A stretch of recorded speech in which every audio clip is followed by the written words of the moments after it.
Salve, salve, galera, buenas! Rodrigo Siriaco na área para mais um Casa Poetcast, seu programa de quebrada, onde a palavra faz morada. Siga nas nossas redes sociais, Casa Poética SP, e roda a vinheta para a gente conhecer a convidada especial deste programa. Bora lá!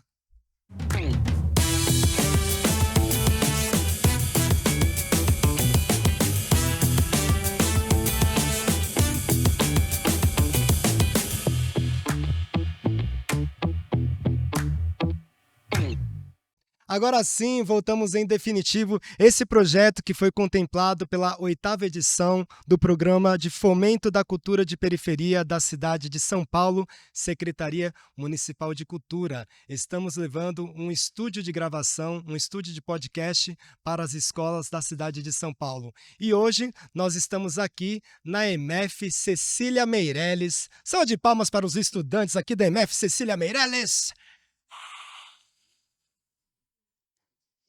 E a gente está com uma convidada muito especial aqui conosco. Ela que é poeta, escritora, professora de escola pública, articuladora cultural do Grajaú, Grajaú-X. Lançou o Todavia, vou mostrar daqui a pouco, em 2015, as plaquetas Deve Ser Isso, 2017, e Las Dos, em 2018, e De Onde Me Vim, Nunca Me Fui, trabalho mais recente, 2023, pela editora Urutau. Salva de palmas novamente para Michele Santos, por favor.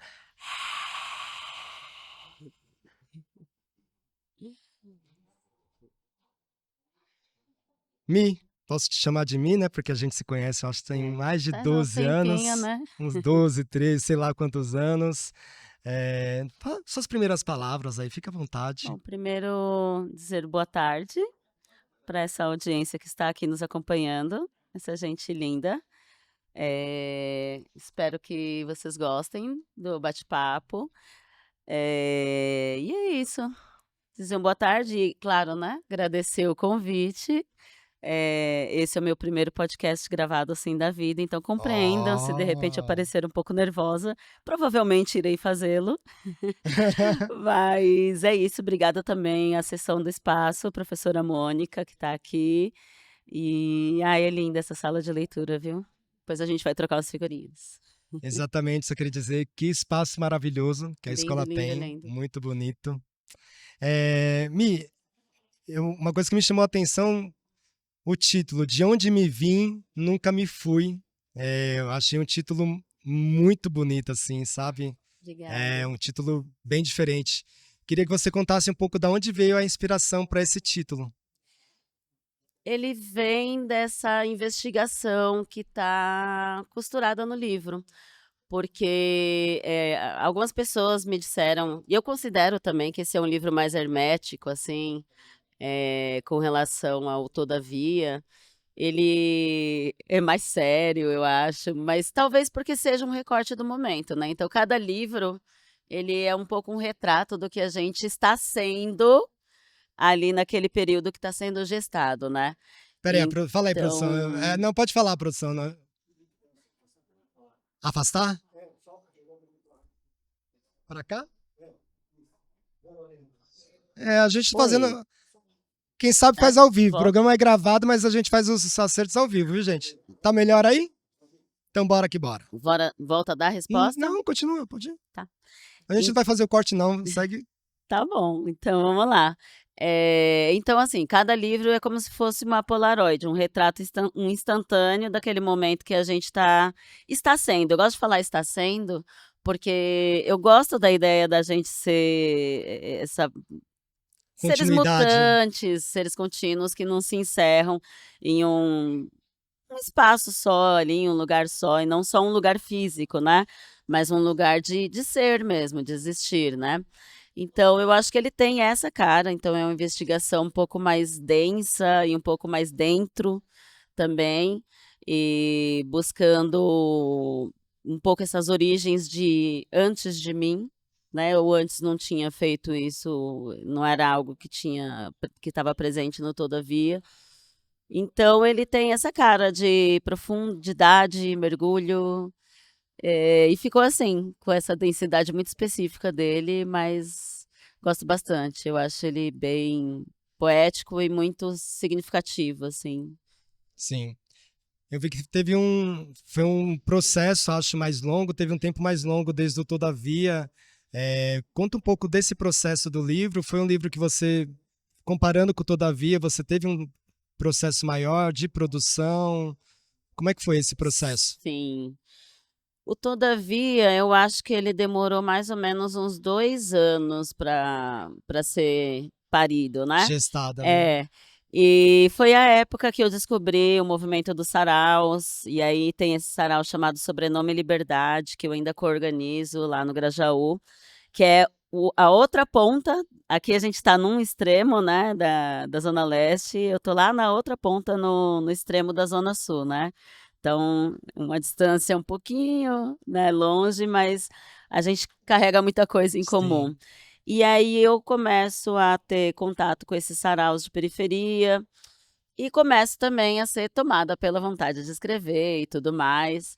A princípio eu não tinha muito, não botava muita fé, vamos dizer assim, no que eu escrevia, porque a gente tem 2 questões. Primeiro, ser periférico e outro, ser mulher. Então esses 2 recortes, eles me impediam de acreditar na minha escrita de alguma maneira. Hoje em dia, é isso, estou falando mais de 10 anos atrás, né, hoje em dia eu vejo com muito gosto, assim, a periferia trazendo uma literatura que é própria, que é dela, e que inclusive está saindo do nicho também, ganhando grandes prêmios aí, Sim. enfim. Hã, e aí eu começo com esse maravilhamento do movimento e tudo mais, só que eu vou escrevendo, só que eu acho que para mim era uma coisa que não só cristalizar essa legitimidade, assim, se dar essa legitimidade de: "Eu escrevo, eu sou escritora", dizer isso, porque a primeira vez que você fala: "Eu sou um escritor ou uma escritora", é uma coisa extremamente poderosa, porque você se reveste daquilo, e até então você: "Não, eu não posso ser isto, como assim, né?" Porque o que é dito pra gente desde quando a gente é pequeno, né, qual é o nosso lugar no mundo, pra gente que vem da periferia? Hoje em dia, a gente tem essa entrada maior da molecada, da juventude nas universidades, e eu acho isso incrível, mas ali, muito antigamente, a gente só ouvia que você, se você arranjar um emprego CLT ali no escritório, já Sim. tá, Se nossa, agarra, abraça, tá tudo certo, né? e tá tudo certo, você chegou lá, né. Eu questiono muito esse negócio do chegar lá. Onde é lá? Onde é este lá? Então a gente fica sem essa crença, né, porque eu não acreditava que esse era um lugar que eu poderia ocupar, né. Como assim ser escritora? Isso não é para mim. E eu falo isso para vocês, faço muita questão, porque eu não sei, alguns aqui fazem projeto de sarau, né, Mônica, então eu não sei quanto de vocês está voltado para essa questão da escrita, mas para vocês acreditarem, de fato, nas palavras de vocês, no que vocês fazem, né. E aí ao longo desses 2 anos, eu sigo com o Sarau Sobrenome Liberdade, vou fazendo os eventos com o pessoal, organizando os saraus, mas eu não queria que fosse um livro, assim, que saísse, ai, com pressa, assim, sabe. Eu queria que ele tivesse o tempo dele, o respiro Sim, dele, a cara dele, e demorou um pouquinho para chegar esse resultado final, e tudo bem, assim, para exato. mim, porque quando ele saiu, eu acho que é isso. E eu acho também que não tem uma receita, né, um prazo, um livro ele tem que ser feito em 1 ano, 2 anos. Se eu lancei um livro agora, eu tenho que lançar um livro daqui 2, 3 anos. Não, você sentindo seu momento, sentindo sua produção. Eu acho que a gente, enquanto poeta ou escritora, eu pelo menos eu sinto uma pressão minha. Essa pressão é mais interna do que externa, porque eu sei que eu tenho projetos, eu sei que eu tenho ideias e eu quero colocá-las a galope. Eu quero colocar essas ideias para andar, né? E a gente, às vezes, pela loucura da vida, os compromissos, a gente não consegue. Mas cada projeto tem seu processo, tem seu tempo, diferente de coisas que têm esses tempos marcados, né? Sim, eu costumo falar que um livro vem. Eu não gosto muito dessas auras místicas, assim, para falar de livro, mas rola uma coisa, assim, que está além Sim, da coisa, né, explicável e racional do mundo, assim. Mas um livro vem, porque você vai meio que das primeiras ideias até você pensar começar a pensar a estrutura e o que vai dentro, é um processo, mas eu considero que tudo começa ali com meio que um estalo e você vai puxando essa linha, e quando vê você tem um livro pronto, assim. sim. Eu entendo, eu acho sua pressa interna, assim, porque é meio que uma coisa que em pra fins de mercado editorial, se você não é visto, você não é lembrado, então Você não é existe chamado, você não trabalha. exatamente, exatamente, né, principalmente quem se dedica trabalha só com arte. Então existe mesmo isso, mas, eu gosto de respeitar o tempo próprio que é do livro, né. Quando agora o hiato entre o Todavia e o De Onde Me Vim é muito maior, né. 8 anos. Claro que eu vou fazendo outros Sim, projetos, assim, eu vou entro nesse negócio do fazer os artesanais e tudo mais, mas eles são pontuais, assim, eles têm menos são menos poemas, têm uma cara menos conceitual, então eles são pontos, assim, da história, mas entre um e outro, né, o Todavia e o De Onde, ele tem esse respiro bem longo de 8 anos de diferença. legal. Estamos aqui na MF Cecília Meirelles, aí eu vou aproveitar e chamar um dos primeiros representantes aqui da escola para vir participar aqui com a gente. A galera tá um pouquinho nervosa aqui, dá para sentir. Estão nervosos, nervosas? Fazer a pergunta, então quem vai fazer a primeira pergunta vai ser... Cadê a Ana Júlia? Tá com a pergunta já pronta, Ana Júlia? Palmas para a Ana Júlia, pessoal! Vem aqui, Ana Júlia, por favor. Fica aqui onde está o xizinho. Se quiser olhar para a Michelle ou para a câmera, fica à vontade. Só fala bem pertinho do microfone, tá? Eu gostaria de perguntar, como que você se inspirou para fazer seus livros? Ótima pergunta. Obrigada, Ana Júlia. Não, mas é só isso? É Hã? tudo isso? Gata garota, tem muita coisa aí no Só que fica você aqui para ela responder, perguntou. depois a gente... Então de onde vem? Bom, vem das minhas próprias vivências, né.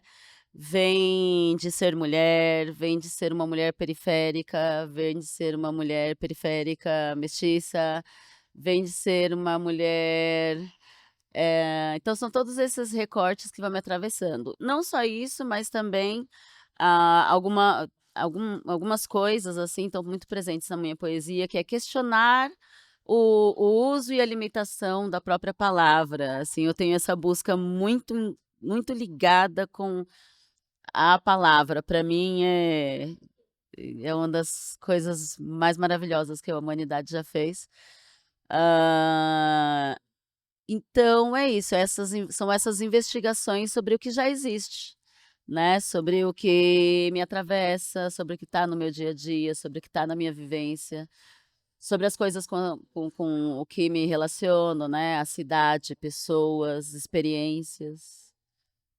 Geralmente é daí, né, Sim. a gente parte daí para escrever. Uhum. Obrigado, Ana Júlia. Mi, a gente também fala um pouco, né? O programa traz sempre um pouco dessas origens, da casa de cada um. Queria que você falasse um pouco aí da sua infância, da sua família, desse território que você cresceu, que você me confirmou que foi sempre o Grajaú. Sim. Contasse um pouco dessa história, dessa sua biografia.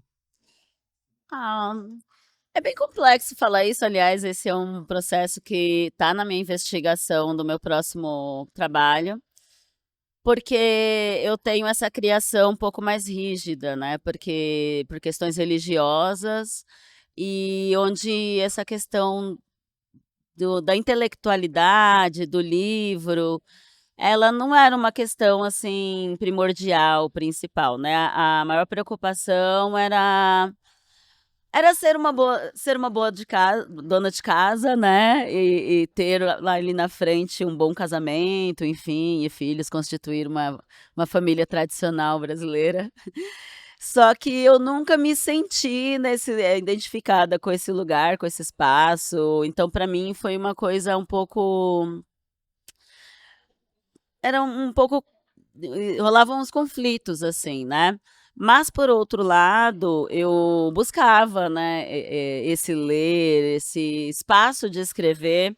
Eu acho que muito do que me ajudou a fazer crescer minha escrita, eu não sei de vocês, quem escreve diário aqui? Quem não, gente, vocês não escrevem diário? Vocês sabem o que é um diário, Hashtag gente? choque. Sabe aqueles caderninhos que vocês escrevem as coisas que estão ali te atravessando, que estão te sufocando? Enfim, não é uma coisa que você precisa fazer todos os dias, mas era mais ou menos Sim. isso, né? Aquele caderno de lamúrias, assim, de lamentações.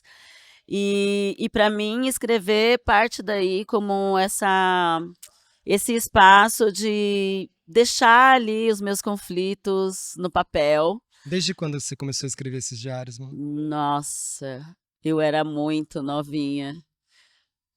Ah, eu nunca me esqueço, gente. É que se os meus pais assistirem, acho que eles vão rirem também, mas enfim. Uma vez o meu pai, ele pegou assim de zoeira e eu tinha aqueles diarinhos, sabe, que hoje em dia não fazem mais, mas aqueles que tinham a chavinha. Sim.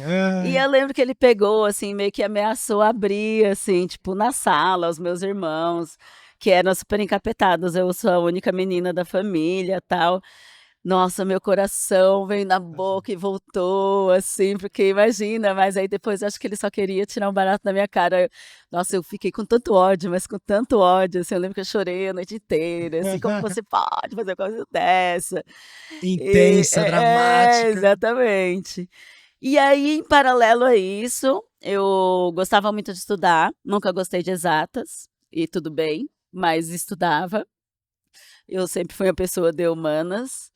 E tinha uma política pública na época que eu acho que foi muito importante, porque me deu muito estofo, assim, embasamento, bibliografia, assim. Claro que as primeiras ali, né, da época, da idade, que eram os ônibus biblioteca. Eu sempre costumo trazer isso em várias entrevistas, em várias conversas que eu faço, e porque eu acho que é importante ter Sim. essas políticas públicas voltadas para o livro e para a leitura e para a literatura, né? Em tempos de retrocesso que a gente está vivendo dessas políticas, eu acho que é importante estar sempre lembrando não só que elas existiam e o poder que elas têm. Porque eu costumo falar que essa minha primeira bibliografia, ou seja, essa primeira reunião de livros que eu venho a conhecer, muitos são desse espaço, né? Porque a gente não vai ter ali a renda para comprar um monte de livros e tudo mais, para ter em casa. Então precisa ter acesso a um livro. E como eu estudava na escola estadual, não existia isso aqui, gente. Por isso que eu falo sempre, tem que dar muito valor, pessoal, para salas de leitura, né? Eu era aluna da escola estadual e não tinha. Geralmente tinha uma biblioteca, vinham os livros, mas para montar a biblioteca tinha que ter um profissional dedicado e nunca tinha. Então os livros ficavam encerrados assim, tipo num depósito. Eu achava aquilo um crime. E realmente Era. né? E ali, enfim, me sobrou o ônibus biblioteca, que era também um projeto municipal. E nunca esqueço da data, era toda quarta-feira. E aí toda quarta-feira era o dia de pegar livro. E era numa pracinha quase do lado, assim, da escola que eu estudava. E era uma coisa muito solitária, muito sozinha, assim. Eu não tinha uma amiguinha que fosse comigo. Ai, vamos pegar livro. Era eu ia sozinha pegar livros, assim. Então era uma coisa muito minha. Já estava se constituindo ali, né? Sim. Às vezes eu pegava alguma coisa porque eu achava difícil, assim. Eu via às vezes que era um livro que as pessoas estavam lendo. Aí eu pegava, mas era uma coisa meio quase de fetiche, assim, para ter aquele livro junto durante a semana. Aí às vezes eu tentava ler, não entendia muita coisa, mas tudo bem. Era esse primeiro. Não, mas era super esse primeiro contato, né? Sim. E tudo bem se a gente pegar um livro e não entender de primeira, gente. É ok, é super ok. Porque a gente precisa não deixar essa curiosidade morrer, né? Eu lembro que a primeira vez que eu fui ler Dostoiévski, aquelas, né? A pessoa tá transicionando nas leituras, tal. Eu tinha 17 anos e fui ler O Crime e Castigo. E aí eu entendi algumas partes, assim, eu fiquei apaixonada pelo Raskolnikov, porque ele tinha essa aura meio um pouco rebelde, era jovem e tal, mas real, eu não entendi nada de todas as discussões existenciais Sim, que dos tem lá, porque é um conflitos, né? universo. Aí, quando eu fui voltar a ler com 25 anos, aí eu, ah, nossa, nossa, é isso, né? Então, é isso, ler é investigação, né? Investigação, curiosidade e se permitir também. E eu Acho acho que que é também isso. para a leitura tem vários processos, né? Eu acho que às vezes a gente não está preparado para aquele livro, seja por alguma dificuldade que a gente tem, e tudo bem. Aí, de repente, é trocar o livro, ir para outra coisa, ou ir para a insistência, se for algo que você curte muito. Mas eu acho que é isso. Eu tive essa experiência, por exemplo, com o Grande Sertão Veredas, que é o livro da minha vida. É Mas eu tentei a maravilhoso. primeira vez aos 17, porque muita gente falava na escola, professores. Não foi. Tentei com uns 20 e poucos, não foi. 25, não foi. E aí foi com 27, eu já tinha me formado, e aí foi de uma vez, assim, 600 páginas. Então acho que é o seu momento, É mágico né? ler, É tudo a travessia do livro e a travessia pessoal também, ler isso, esse exatamente. livro, São duas né? travessias.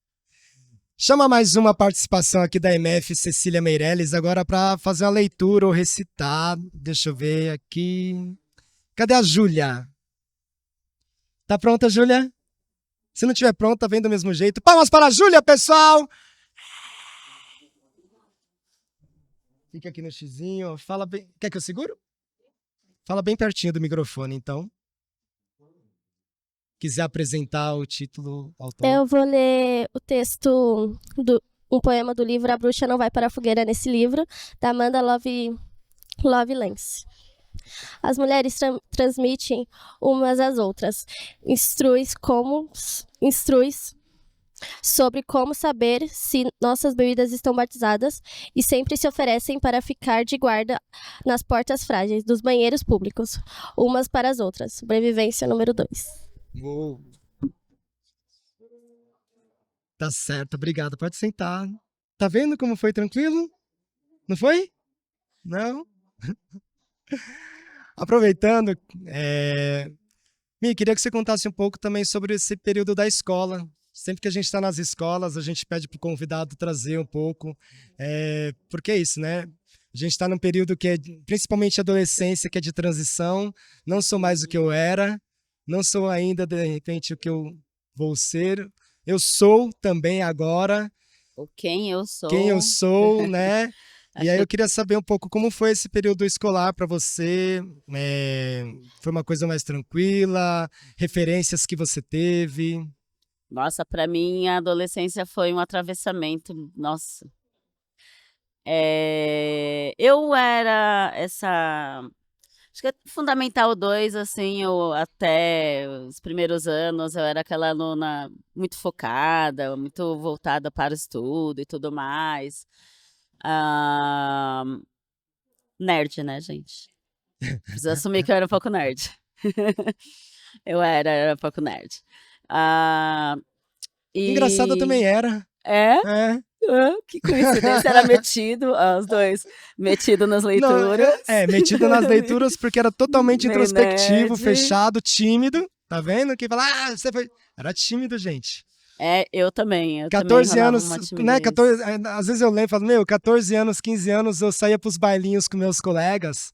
Aquela disputa entre eles, quem passava o rodo, quem pegava mais ali. Eu sofria, porque a galera saía ali, era 8, 9, beijava 8, 9 bocas. Se eu beijava uma, duas, era muito, porque eu ficava ali fechado, todo tímido. Revelações, ok. Mas quem nunca, né? Não, não vai pro corte isso, hein? Tira fora do corte isso aí. Pois é. É um período que, assim, acho que no final do do ensino fundamental, eu começo a romper com as questões religiosas, assim, que eu tinha, de então, né? Então eu resolvo romper com a igreja na época, e Isso porque traz um conflito familiar.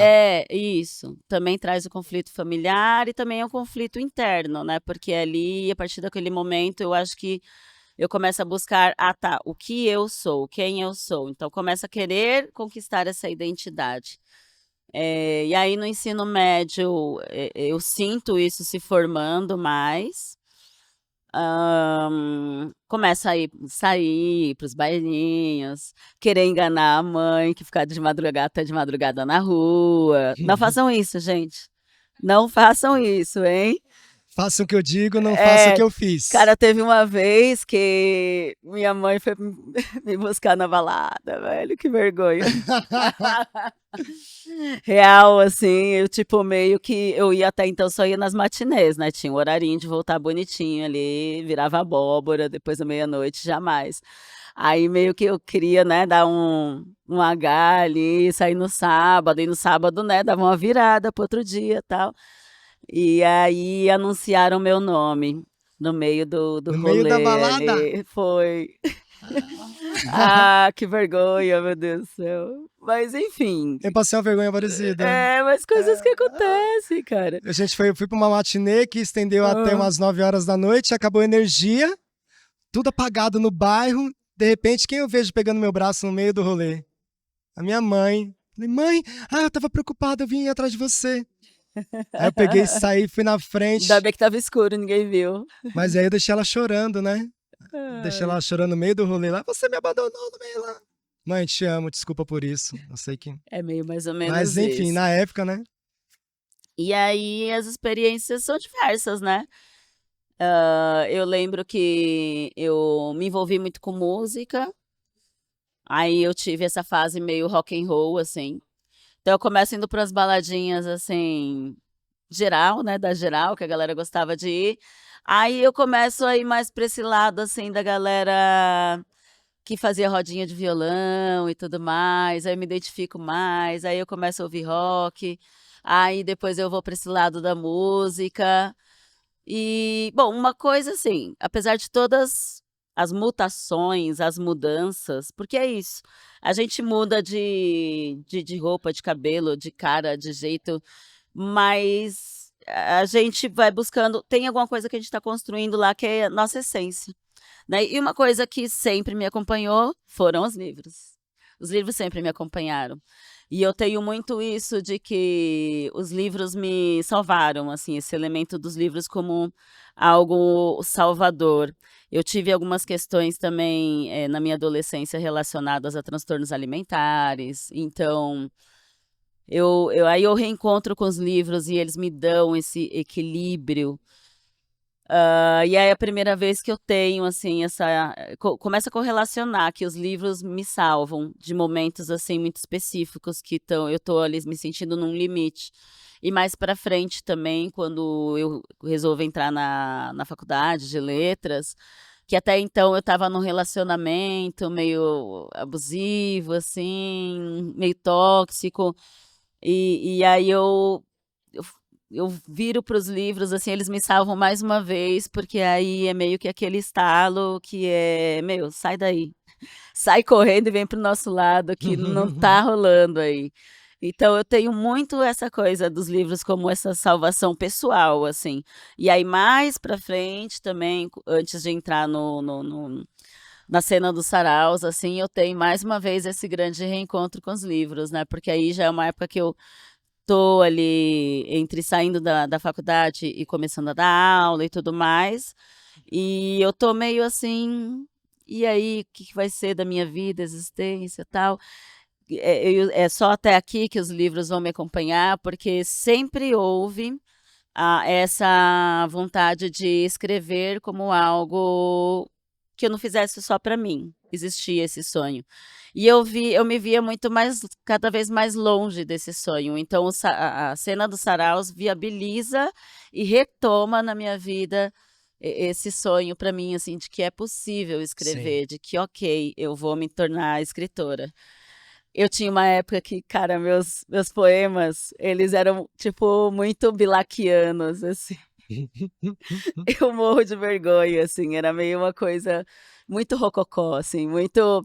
Quero usar todas as palavras difíceis que eu Ah, conheço da quero minha me vida. exibir. Era muito assim, né? Mas a gente começa assim, né? Sim. Eu ficava relacionando isso com, mas intelectualidade é esse conhecimento, tudo mais, até porque não tinha muita referência de poesia contemporânea. Eu tinha, acho que o Drummond, era o máximo, assim, que eu tinha, Drummond, Cecília Meirelles, essas coisas, Os mais Meirelles que era, clássicos, né? mais clássicos, né, os cânones e também que estavam presentes na escola. Sim. Então era isso que eu tinha, mas aí eu tinha essas piras de querer parecer o Álvares de Azevedo, Castro Alves. Você lembra qual foi o primeiro livro que você leu? Não. Ó, O primeiro livro que você leu que vem à sua memória, que te eu marcou? lembro que tinha em casa.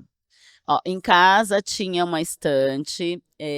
O meu pai ele achava que era importante ter alguns livros em casa, nem que fosse como objeto decorativo. Então tinha essa estante que existe até hoje em dia, porque é uma estante de marcenaria, né? E eu herdei essa estante. E aí era uma estante de livros que tinha aquelas coleções. Existia antigamente aqueles caras, aqueles mascates que vendia livro de porta em porta. E aí ele comprou umas Vendia a Barça coleções. também. É isso, só que era o Novo Conhecer. Aí tinha uma coleção do Novo Conhecer, que era uma enciclopédia. Na enciclopédias, pessoal, era tipo Wikipédia da época, assim, muito antigo, da época até do meu pai. E aí, nesse Wikipédia da época, era toda de papel. Então, você ia lá, pesquisava os assuntos por tema, mas eram livros, eram coleções imensas, assim, de conhecimento geral. E aí tinha um desse, eu nunca esqueço as coleções que tinham. Tinha um que era de assuntos de história, o puro suco da ditadura, tipo, endeusando Geisel, meu Deus do céu, Sim. que lugar, que horrível aquilo. E tinha essa coleção de poetas românticos brasileiros, que foram culpados de eu ficar achando que eu ia virar a próxima Castro Alves. E nem era para ser, né? Deixa Castro Alves lá na época dele, né? Que inclusive tem uma obra muito potente, bonita, mas é ele. E eu, agora, do primeiro, tinha esse livro que era um livro velho, surrado, acho que nem capa tinha, que eram aquelas coletâneas de histórias para dormir da Disney, sabe? Tá. E eu lembro dele porque eu lembro de ficar folheando esse livro antes mesmo de ser alfabetizada. Então, eu acho que ele é a minha primeira lembrança de livro, aquela coisa de eu com um livro, sabe?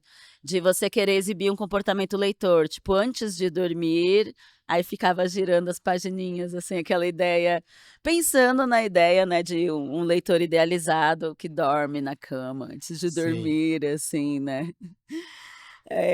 E aí depois eu me alfabetizei, aí eu comecei a ler aquele livro, mas ele ficava ali, eu lia, relia, lia, relia. Acho que esse é o meu primeiro livro mesmo, real oficial, assim, que eu tive contato.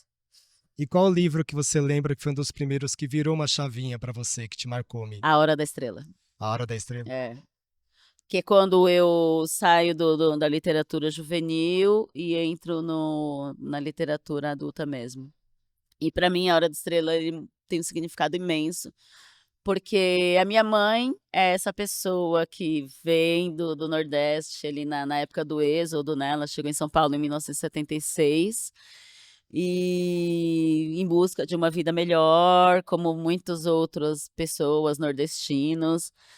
E aí eu vi minha mãe ali naquele. Então, eu acho que essa empatia, essa especificidade, assim, para mim foi muito. Nossa, para mim foi imenso esse encontro, assim.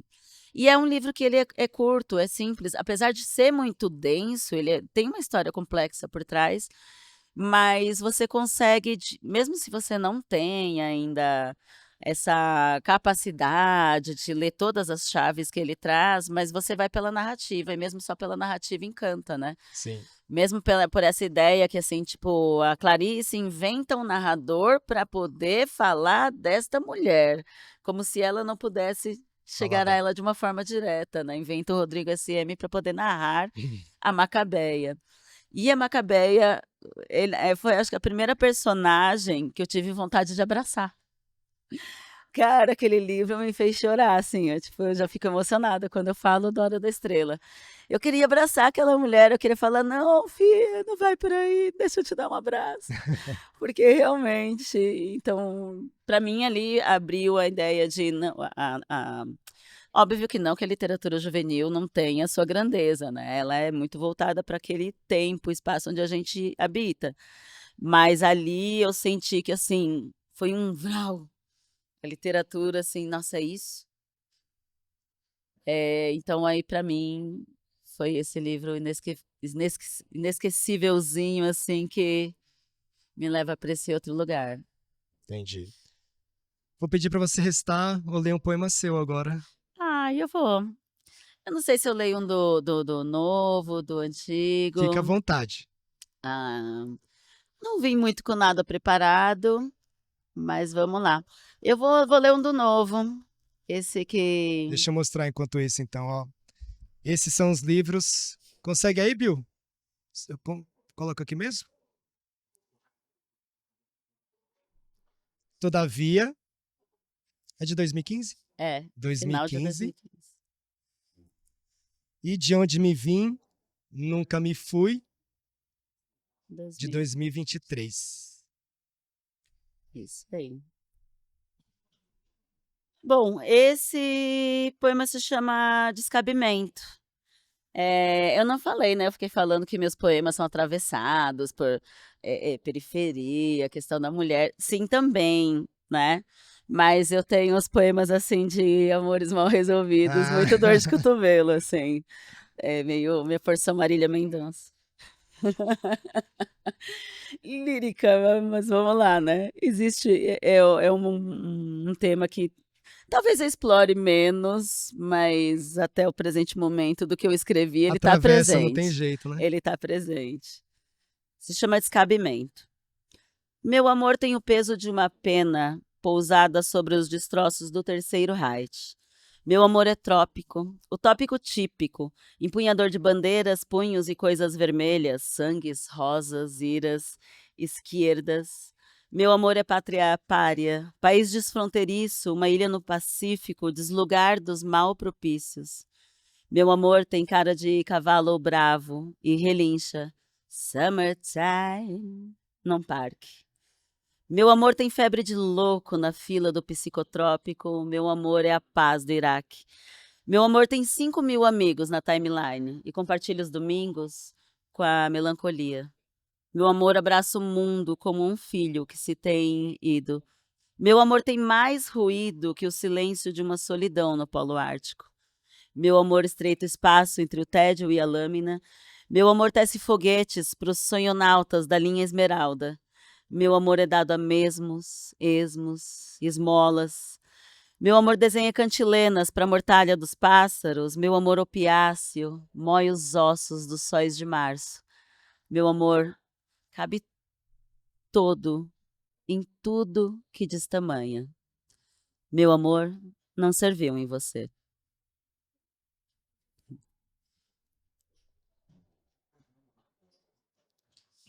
Perguntei da sua biografia, eu vou ler um poema que chama Autobiografia. Boa. E é sobre a escola também. No pátio da escola pública de ensino fundamental, descobri a crueza das crianças más. Você não pode mais andar com a gente. Foi minha primeira solidão.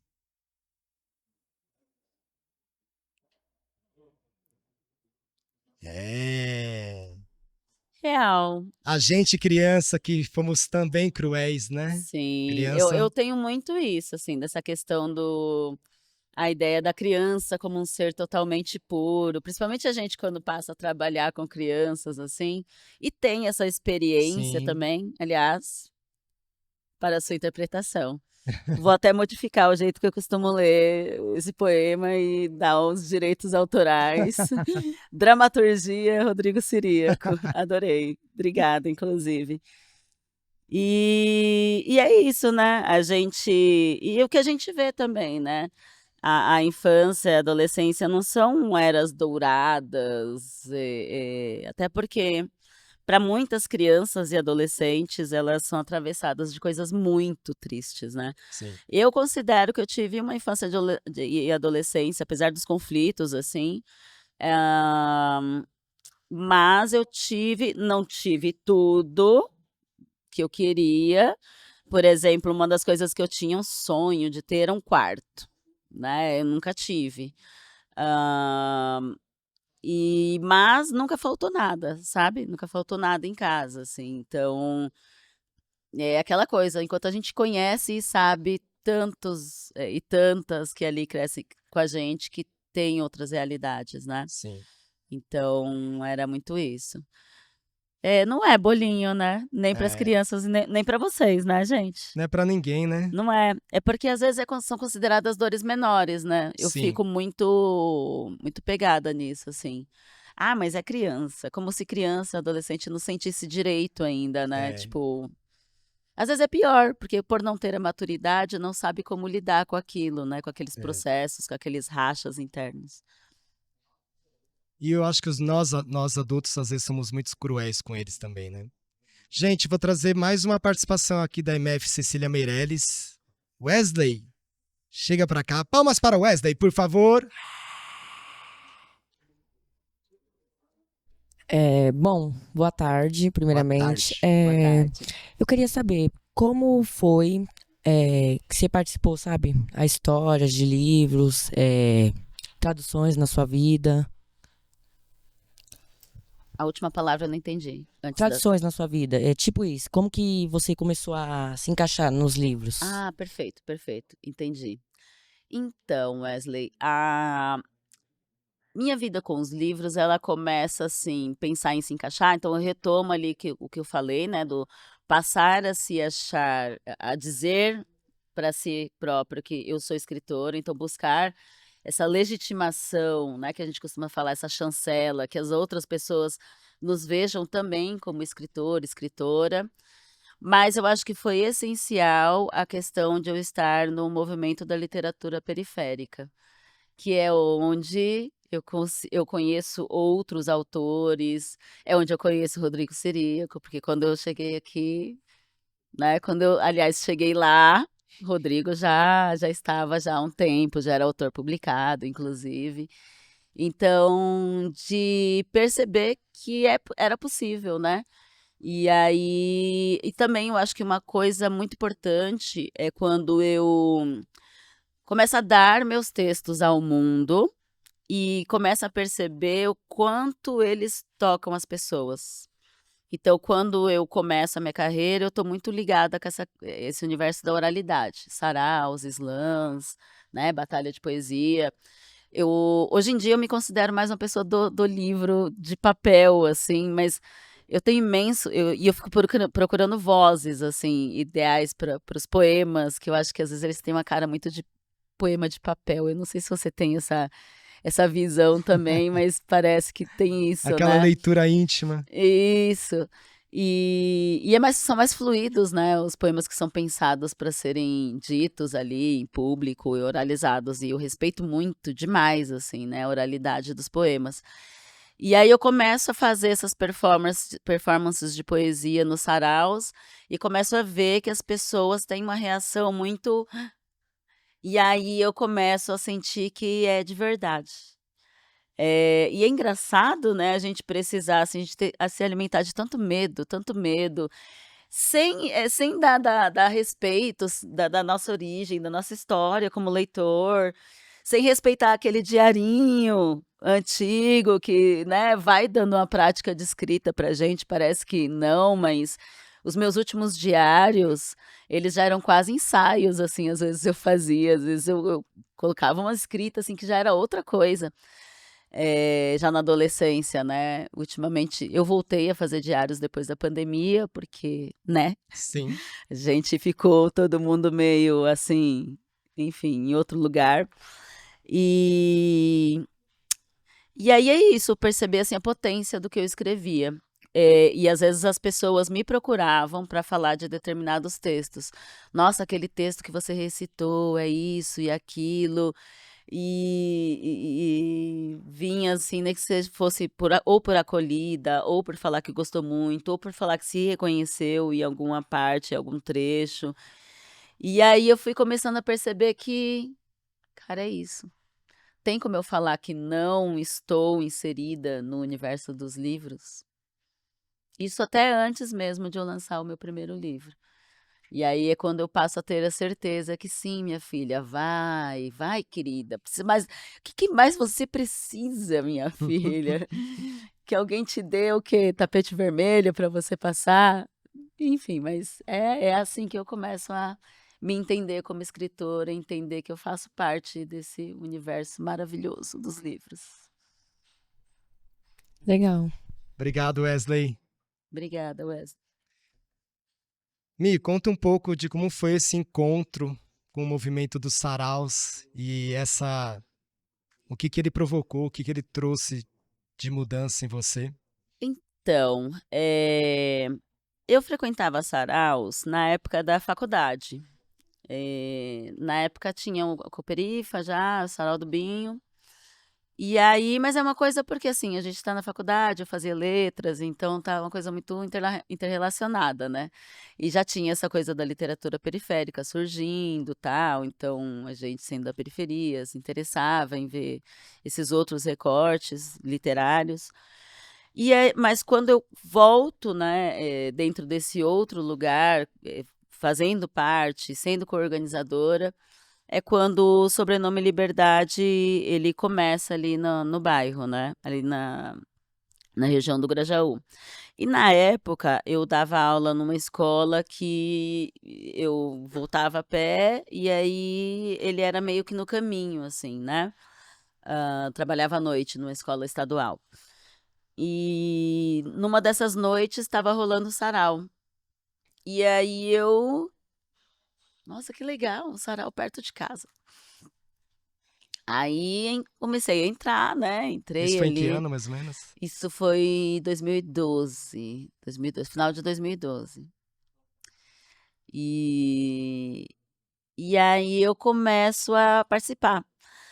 Aí acontecia às quintas-feiras. Para mim foi tão potente que assim, nessa época desses últimos meses de 2012, porque o sobrenome começa exatamente em setembro de 2012, como um festival, né? Ali atrás era organizado, foi idealizado pelo Damásio Marques, que era um professor, hoje em dia ele é um acadêmico, acho que também, né, é professor ainda, e o Nivaldo Brito, né, que hoje é escritor, editor. E aí, enfim, e aí eu começo a participar, só que eu nunca conseguia pegar do começo, porque por causa do horário da aula. E aí no outro ano, no ano posterior, eu não pego aula às quintas-feiras, só para poder frequentar o sarau. Real, real que isso aconteceu, assim. É porque já que eu podia escolher um dia, eu não queria, né? Eu queria ter essa oportunidade de frequentar com. Porque eu já estava com um pouco meu coração muito mexido ali, né? E aí eu começo aí todos os meses e tudo mais. E começo a produzir, assim, esses primeiros poemas que eu vou lá, recito, com medo mesmo, com medo mesmo. Eu nunca esqueço a primeira vez que eu fui recitar lá no Sarau Suburbano, lá do Buzo. Cara, eu tremia que nem Vera Verde, assim, eu tava com papelzinho, eu era poeta de papelzinho, né?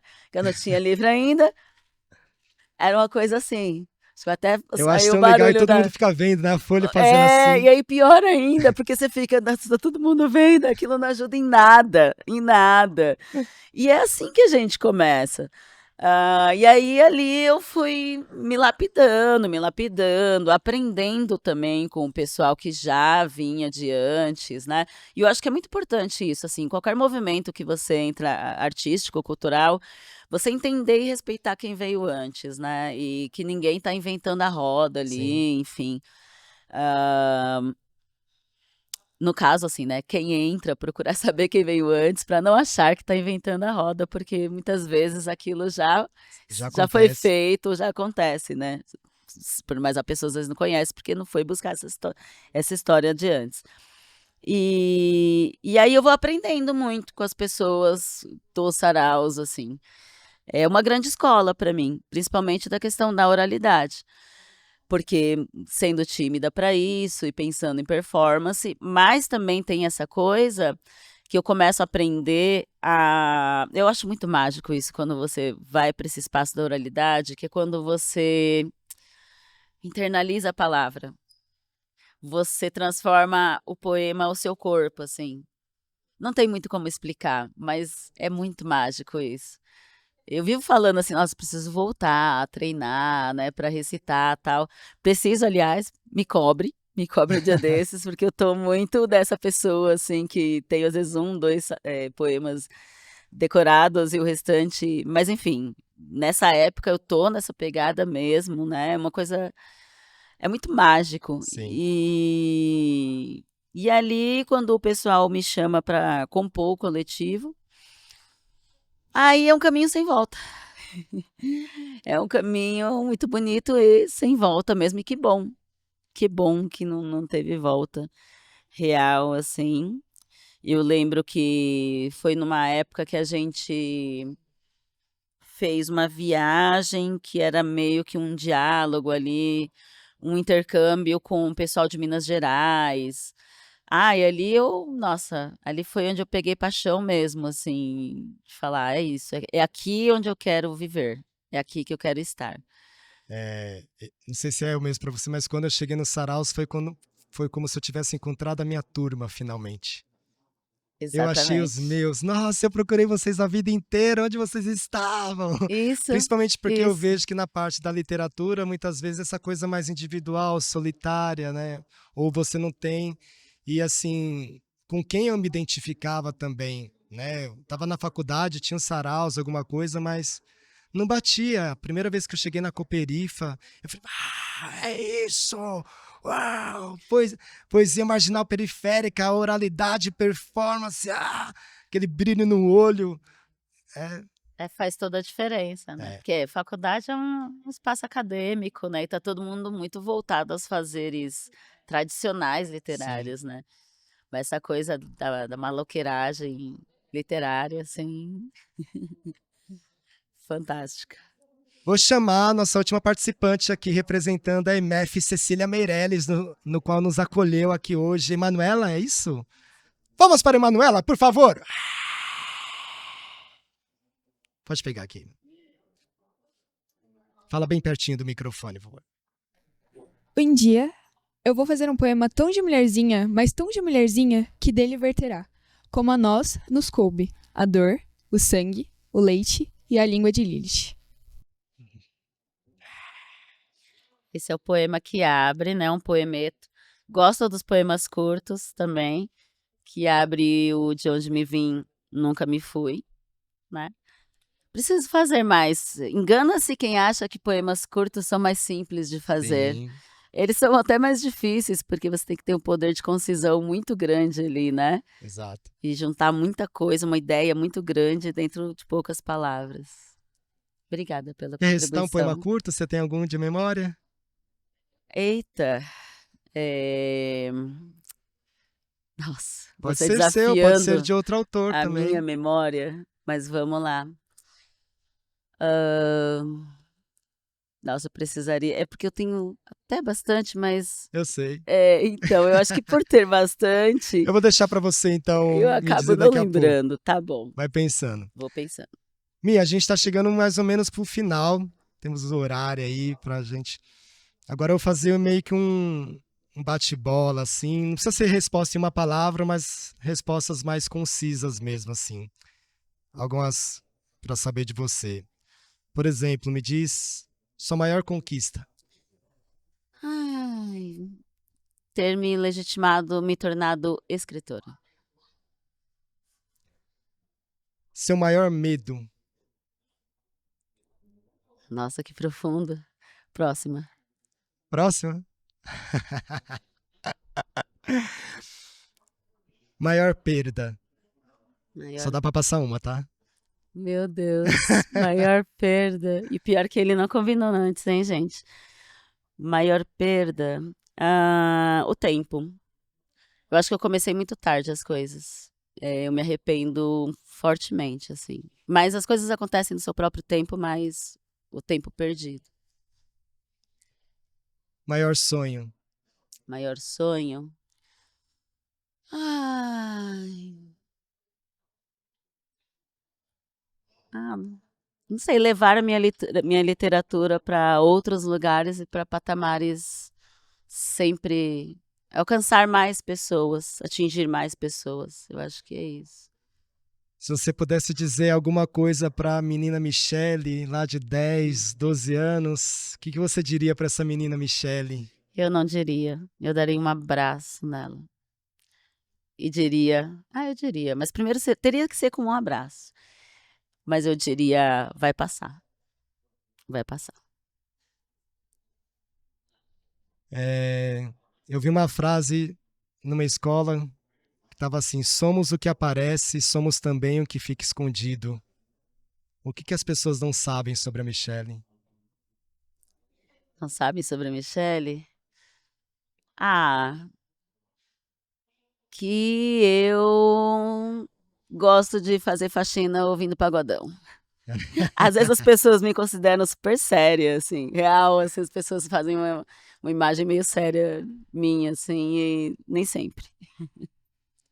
E na sua visão de mundo, dentro de toda a complexidade que a gente tem diante da vida, me conta, me responde, por favor, o que é o amor?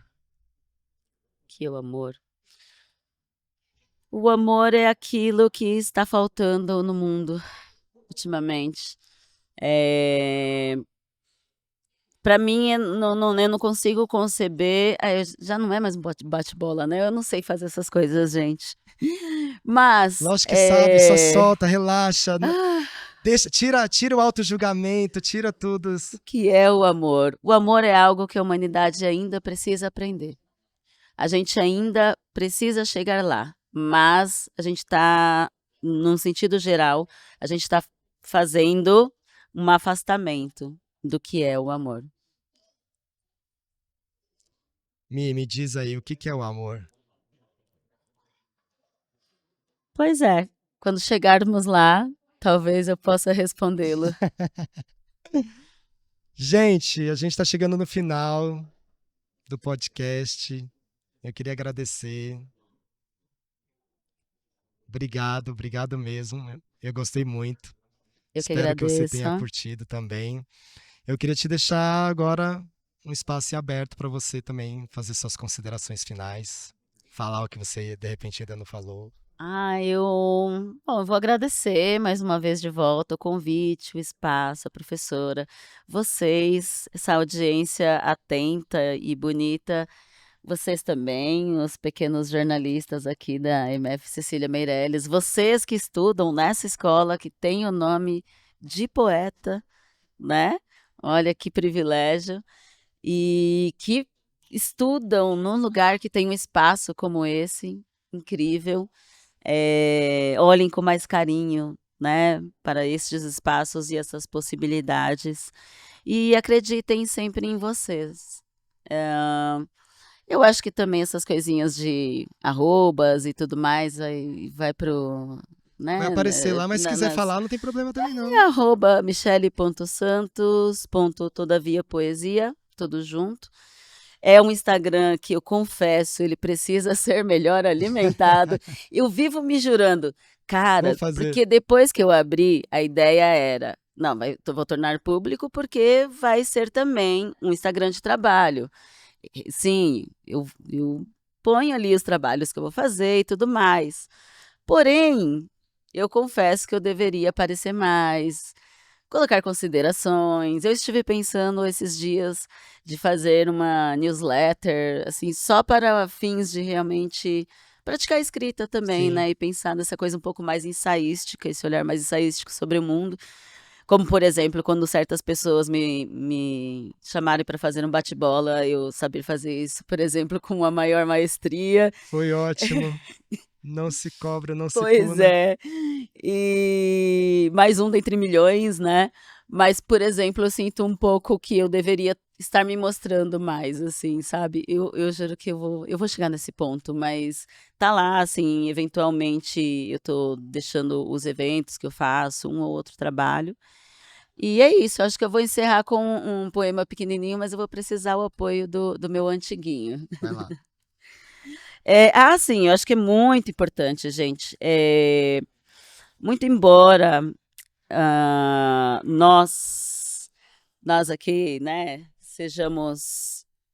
publicamos livros e tudo mais, muitas vezes a gente ou está publicado de forma independente ou até por editoras menores. Rodrigo, nossa prata da casa, né, nesse sentido, às vezes, né? Não se aplica ou se aplica, né? Sim. Pois é. E aí, assim, também faço vendas, né? Posso divulgar vendas? Então Pode. procurem lá meu @, mandem um ADM e tudo mais, e a gente faz o livro chegar nas mãos de quem estiver afim. Eu gosto muito desse, porque ele é um poemeto feliz. Eu gosto. Se chama Dance Dance Revolution, mas não é um jogo de videogame, é um poema. Se o poço é fundo e o poço é findo, só resta ao passo ocupar o espaço em que a gente dança, apesar de tudo. Boa. Michele Santos, muito obrigado. Gente, eu Eu que quero agradecer em primeiro agradeço. lugar a MF Cecília Meirelles. Queria agradecer a todos vocês que estão aqui com a gente hoje. Salva de palmas para vocês que estão aqui com a gente, por favor. Queria agradecer aí a equipe, professora Mônica, pelo contato. Muito obrigado. Vocês têm muita sorte de ter uma professora como a professora Mônica, que apesar desse sistema que a gente tem, que esmaga, demole, né, diminui, ainda carrega brilho nos olhos. Fico muito feliz de encontrar profissionais assim, porque não é fácil, então parabéns e muito obrigado. Queria agradecer a equipe da Casa Poética, Mirela Anjos, Mônica Alves, que estão na pré-produção do Sarau, Binho Santana, Diogo Hans, fazem parte aqui da equipe técnica, e você pode acompanhar este e outros programas no Instagram, @Casa Poética SP, ou no YouTube, @Casa Poética SP. Muito obrigado, valeu, siga a gente, ative o sininho e até a próxima. É nóis!